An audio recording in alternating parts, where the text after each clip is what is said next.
العائله. تحياتي لكم وتتمنى تكونوا كلكم على خير وبخير. كنا شفنا الخرجه الاعلاميه اللي خرج ايتمنى في الراديو مع العماري، وتحدث على بزاف ديال الامور اللي تخص نادي الوداد الرياضي، منها الاستشهار، اللعابه، المشاكل.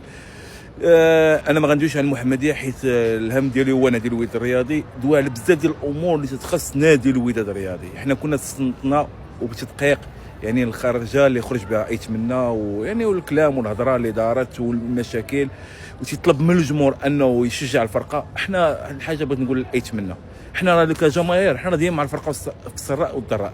يعني احنا مع الفرقه في السراء والضراء كما قلت لكم، وحنا ديما تنسيبورتيهم، ديما معاهم اللعابه تنسيبورتيهم. ولكن حنا العلاج فين هو تنشوفوا التراخي ديال اللعابه اللي ما كاينش واحد الانسجام. مدرب يعني انت قلتي الاقوال ديالك، قلتي الامور اللي ربما تبغي تخرج راسك، يعني جاوبتي على الامور اللي باينه، واللي كاين شي حاجه اللي ما بايناش. حنا الشاغل ديالنا والهم ديالنا كجماهير الوداد هادشي كامل ما تيهمناش.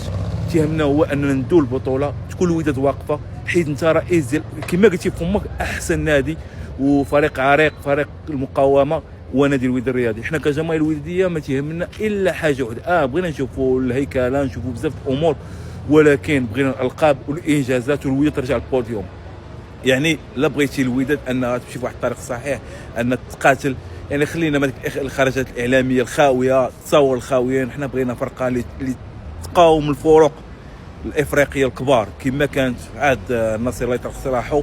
يعني تكون الوداد واقفه، الوداد تحارب، تقاتل، تجول افريقيا كما كانت غزات افريقيا ترجع. هذا هو اهم حاجه بالنسبه لنا. اما باش تخرج باش تقول يعني النقاشات كلها بالنسبه لنا كجماهير خاويه. حنا الاهم ديالنا نعاود نقول لك هو ان دينا الالقاب والانجازات ونتصالحوا يعني مع البوديوم. هذا هو اهم حاجه بالنسبه لنا. وتنتمنى ان ايتمنى كما تطلب من الجمهور الودادي انه يساند الفرقه، انك توقف الوداد وتسير الوداد بعقلانيه، وتسير ان الوداد كفريق كبير.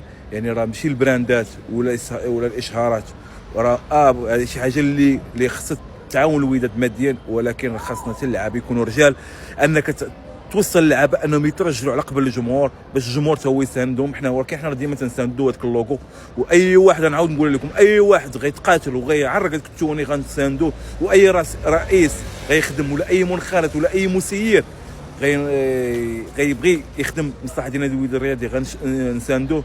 وواحد الرساله للمنخرطون انكم الله يجازيكم بخير، انكم توقفوا مع الوداد وتشوفوا اللي غيصلح واللي مصلحه الوداد انه غيصلح وغيخدم نادي الوداد الرياضي هو اللي يكون ان شاء الله.